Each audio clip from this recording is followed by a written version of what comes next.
Welcome to This Week in East Brunswick. This week features a song about protecting wildlife in Alaska from children at Chittick School. East Brunswick Mayor Jack Sinagra talks about his recent election to the state senate, and Amy Fisher introduces American Education Week. This and more tonight, including a Thanksgiving invitation from the Senior Center, information about late season ornamentals from Pegi Ballister-Howells, and a review of the Township Council meeting held Tuesday night. But first, here's a rundown of nightly programming next week on Channel 8. Affordable housing is the topic of discussion Tuesday night at 7 on Real Estate Quarterly. Stuart Davis speaks with Township Housing Specialist Betty Richter-Reba about low and moderate income options. At 7:30 Tuesday night, You and Your Money focuses on interest rates. Wednesday night at 7, join Lenore Kulik for muscle toning on Look Great, Feel Great. And at 7:30, join Dr. John Kopko for information about the school's drug abuse prevention program. That's on Spotlight on Education. At 8 o'clock Wednesday night, Laura Ivan finds out what kids and their parents are saying about TV on 18, Growing Up in East Brunswick. Thursday night's lineup includes This Week in East Brunswick at 7 and 8, and Let's Talk Health at 7:30, and Christopher Columbus in retrospect at 8:30. Daytime programming includes Look Great, Feel Great on Monday morning at 10 and Wednesday afternoon at 2:30, and Stories from the Library Monday at 10 and Wednesday at 3. For Saturday morning and afternoon programming, check the Community Bulletin Board.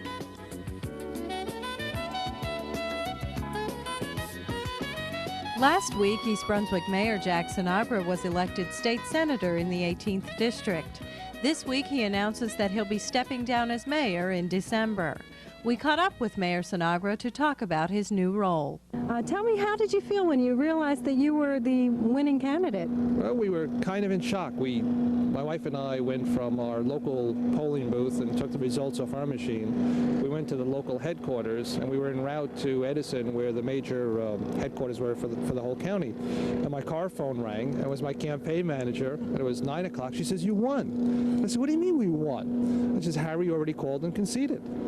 So there was no, we thought we'd have to wait a while before we knew what the results would be. So I found out I guess I was on Route 1 when I found out. And it was stated in the home news that you're going to be stepping down as mayor of East Brunswick. When is that going to happen? I would probably shoot for mid-December. It's important to me who takes over this last year of my administration. See, I feel that if people want it, they voted for me, so I want someone who has the same philosophy, at least to finish my term. If they want something different, then in November they can vote for someone who might have a different philosophy than I do. But it's important to me that East Brunswick continue on the course it is right now.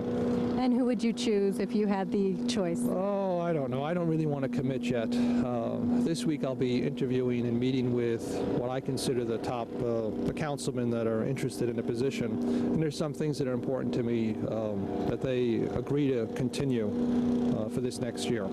I understand that the Republican Party in East Brunswick makes recommendations to the council. Is that how the process works? The way the system is, and I happen to be a committeeman also, the committee, there are 37 districts in East Brunswick, and each one has 2 committee people, a committee man and a committee woman, and they will submit 3 names to the council, and the council will have the opportunity to choose among those 3 names. In the event the council can't decide among those 3, then it would go back to the committee to choose who the mayor is. But I'm confident that the council will be able to make a decision among themselves. Okay, and if a council person is elected or is chosen as mayor, who then would replace the council person? Same exact process. Although I've at least given there are a couple of people that I think would make excellent council people. Norma Teicher, who sits on the school board, and it's been a long time since we've had a woman on the council, and Monty Block, who's the head of the Parks and Recreation Advisory Board. And those, I'm sure there'll be other names, but I'm not limiting it to those, but I think either of those would make excellent council people. When you are sworn in on January 14th, what are your #1 priorities? Taxes and jobs. Running for office, although the statistics only show that 6.8% unemployment, I don't believe it. I mean, the number one thing standing in front of supermarkets or door to door was people were concerned about their jobs, they're concerned about the future, they're concerned about their company, and I really think we have to get the economy moving again. You know, there's just a state of, not only is there a depression as far as recession, but we have a very depressed population. They have nothing to look forward to. We have to change that. Do you have any specific plans on how you might possibly change that or propose to change it? Well, the first thing I have to do is see if I can maneuver onto the right committees, which is the process now. I was fortunate enough in choosing my first role. I've already taken my first vote, and that was for Senate President. And fortunately, I supported the person who became Senate President, which will help me get on some committees that I think might help Middlesex County and East Brunswick, certainly. Good. That was my next question. Some of your specific issues that you're going to be working on, how are they going to help East Brunswick residents as well as your district? Well, I think anything I do is going to help everyone, you know, in the 18th. And, you know, the issues that really are hurting and facing East Brunswick are the same issues hurting the whole state. I mean, whether it's unemployment here or unemployment in Bergen County, whether it's taxes here or taxes in Bergen County, I mean, the major issues, health care, auto insurance, these issues aren't specific to East Brunswick. Yes, we have a couple of issues that, you know, Edgeboro is one that certainly my opponent made a lot of noise about. But one of the bills that I'd like to introduce into the legislature and see if I can get passed is that you can't build a new landfill on top of an old landfill. Now, that's generic enough in nature, but it has a specific purpose as it pertains to Edgeboro. Do you know what ANWR stands for? The kids in Mr. Schwartz's second grade class at Chittick School can tell you. ANWR stands for the Arctic National Wildlife Refuge.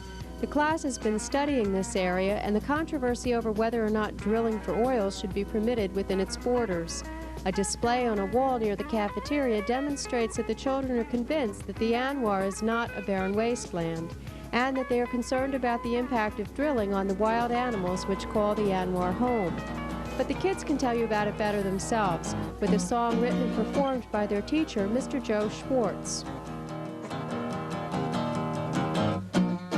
There's a land up north, it's full of ice and snow, and it's called the Arctic. If you don't know, now come on,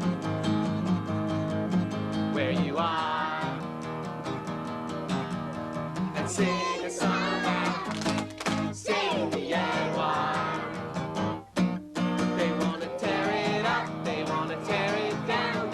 Dig the oil up out of the ground. They will pollute the land and the sea and air. They just want the money, that's all they care. Now come on,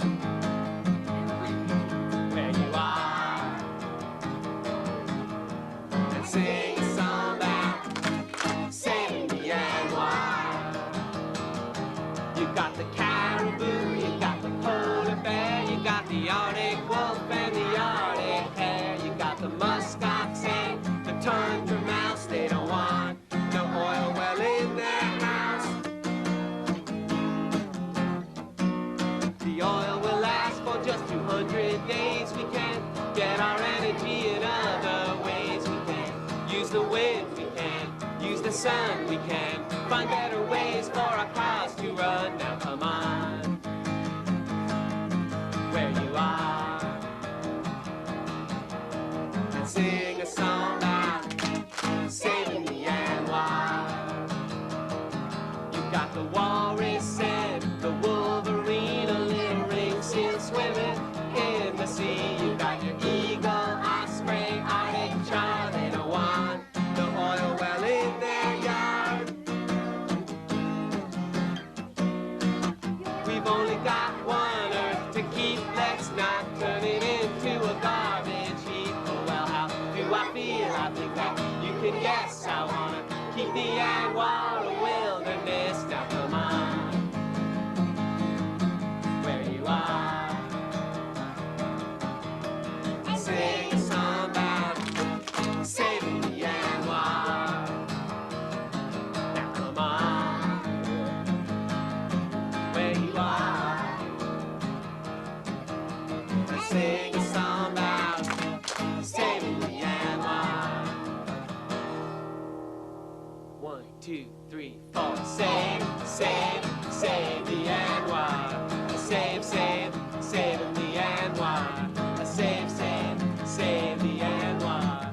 Save, save, saving the ANWR. Sing a song about saving the ANWR.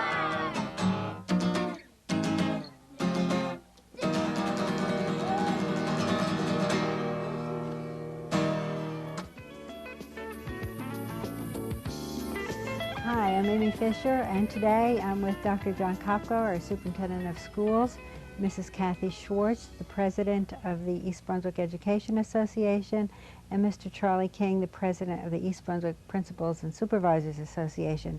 And we're going to be talking about American Education Week. John, as you know, the theme for American Education Week this year is Schools and Communities, Partners for a Strong America. Would you like to comment on the theme and how it relates to what's happening in our district? Well, I think the theme that was selected this year is a very, very appropriate theme. You know, when we talk about schools and communities, schools are really reflective of the communities that they represent. And obviously here in East Brunswick, the community has been extremely supportive. We have a parent, group and parents of the children who attend here who are very, very involved.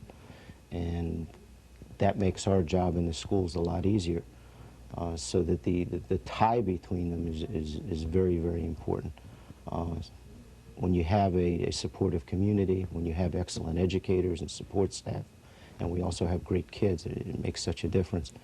And we've also intensified, I guess, our search for partners in the community, and we've had several businesses agree to become partners in the educational aspects of the East Brunswick Public Schools. So we're very pleased with the progress that's making as well. Cathy and Charlie, would you like to comment on the theme? I think the theme is a good one also, because it reminds us that education doesn't happen in a building in isolation, that in order for education to be really successful, it must be done in a partnership situation. School employees working together with parents and other community members, ensuring that the students of East Brunswick can achieve their full potential. And I think that's what the theme says this year. Dr. Kopko and Cathy have so eloquently stated that, and I certainly agree with that. I mean, I think if you come into the schools, I mean, there's a partnership within the schools. And we in East Brunswick, as Dr. Kopko has indicated, are very, very fortunate to have a commitment on the part of the community. I mean, they take great pride in the schools and the progress that is made, and that's what makes the difference. So I think the theme is extremely appropriate for 1991. What are some of the activities that have been planned for the week this year that you and Cathy and administration have gotten together to plan? Well, we've once again, I think in unison with the theme, have worked closely together, and I've enjoyed that, working with yourself and with Cathy. We've come up with let me just show this. I don't know if we can get a shot of that or not. The magnets that will be distributed at the mall and at the library, and we're excited about this. We have some of the key phone numbers on there, and we hope that it will be useful, and people will put it up on their refrigerators and remind them of the theme. So we're excited about that, and as you know, that was a cooperative effort amongst the three different facets here, all working together. And we think that people will use those and find them very useful and keep them for some time to come. So that's certainly one thing that we've been involved with. The other thing is we've had public service messages taped, which will be on the air, once again enunciating the theme from the administrator's point of view, the teachers, the support people, central office. So we're I don't know. I'm getting pumped up and ready for this week.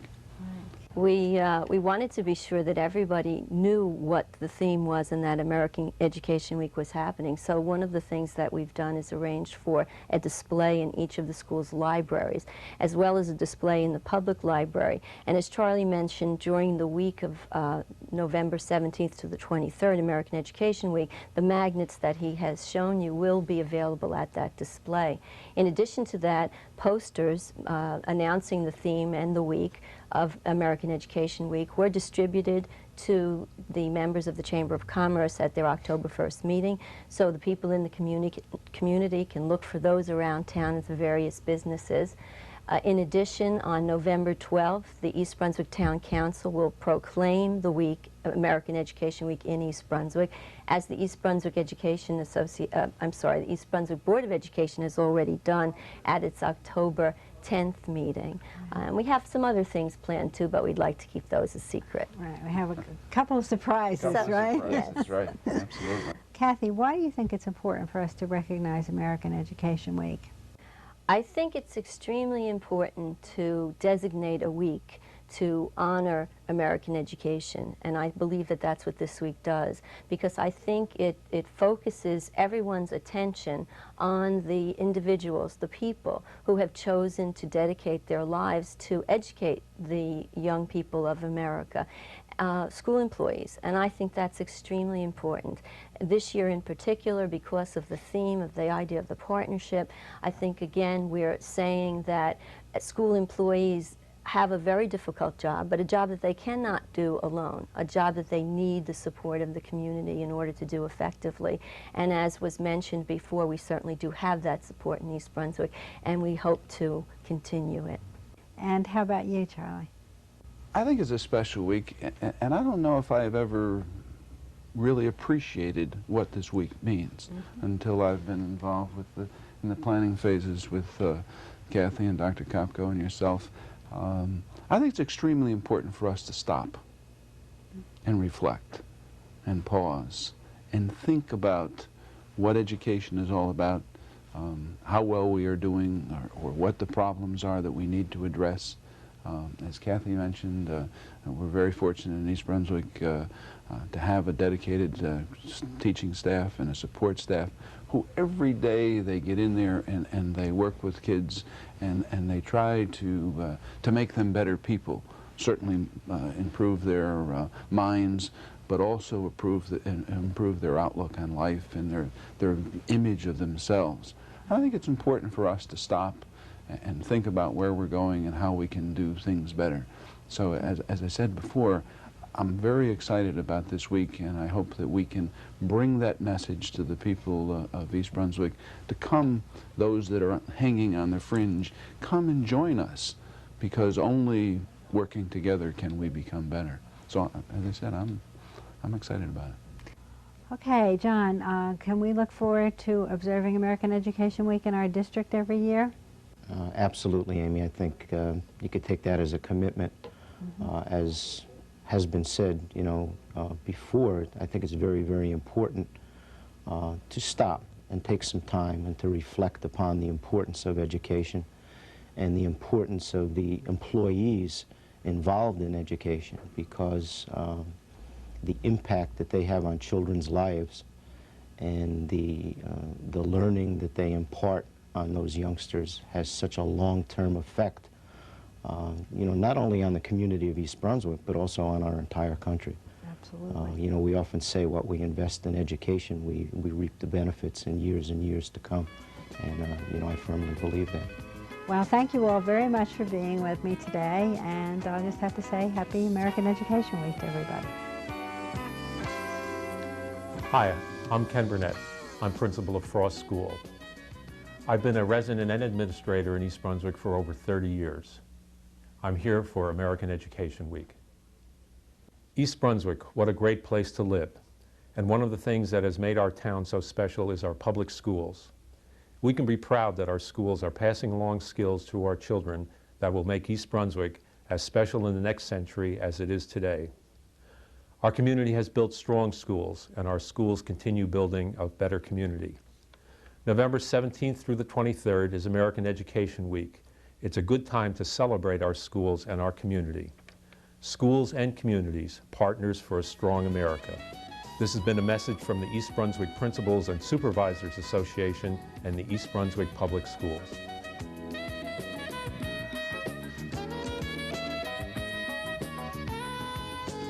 Oh, hi! Welcome to Blooming Acres. You caught me here planting pansies. This is one of my favorite things to do at this time of year. You know, we plant a lot of bulbs, tulips and daffodils, and that's fun, and it gives you something to anticipate to get through the rough parts of winter, to know those little bulbs are going to come up.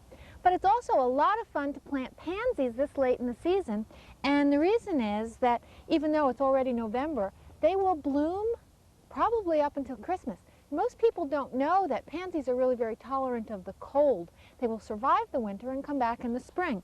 So what I did this year was I bought a whole, actually 2 flats of yellow pansies, and I'm planting them in patches all about the beds, so that once they start to bloom, there'll be little patches of cheery yellow flowers blooming everywhere. You can see that there's 5 other patches already planted. I've moved the mulch back. You can see that the wood chips have been pulled back. I've added a significant amount of compost to loosen up the soil. Of course, you can plant them in a variety of ways, one large bed or many small beds. I like to plant, say, a 6-pack in a spot, and that way they can be scattered about and give me nice color for a good part of the winter, and then again very early next spring. Now, pansies are not the only thing that can give you color well into the winter. Another one of my favorite things to plant, something that's becoming more popular, is flowering kale, or flowering cabbage. Sometimes it's called both. Actually, cabbage and kale are so closely related that you can really interchange the names. But let me take you over to where we've planted a large bed of flowering cabbages so you can see what they look like. Come on.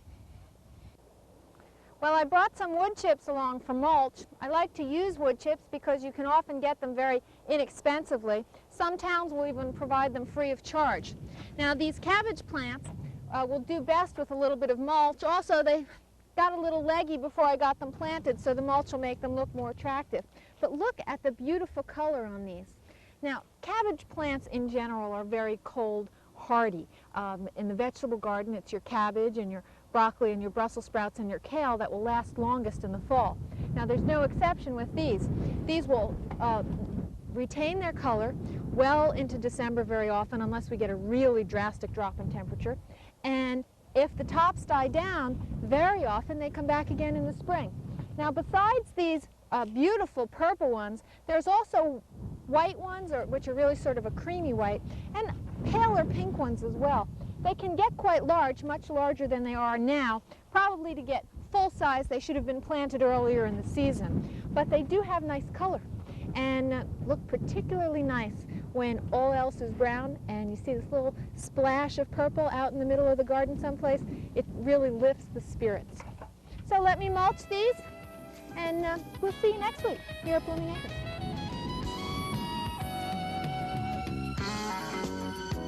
Hi, I'm Patty Sullivan, and I'm here at the Senior Center to introduce you to Cynthia Schachter, who has some wonderful news to share with all the seniors in East Brunswick. Thank you, Patty. Every year, as we approach the holiday time, we worry about people who are alone, who are watching celebrations go on all around them, but they themselves are cut off from their families because families live at a distance or for other reasons. And every year we try to figure out what we can do to make the holiday time happier for all of them. This year, Patty and I have come up with a creative solution. We are planning a festive Thanksgiving dinner right here at the Senior Center. Patty's family and my family will join us on that day to provide transportation, a festive dinner, and lots of fun to all of you who might be separated from your families at that time. We hope that you will call us and make reservations early so that we can plan for however many people can be with us. Again, transportation will be provided from your home to the Senior Center and back again. We plan to serve dinner at about 2 o'clock. There is a very small charge. Please call either Patty or Cynthia at the Senior Center, 390-6896, and let us know if you can join us that day. And happy holidays to everyone.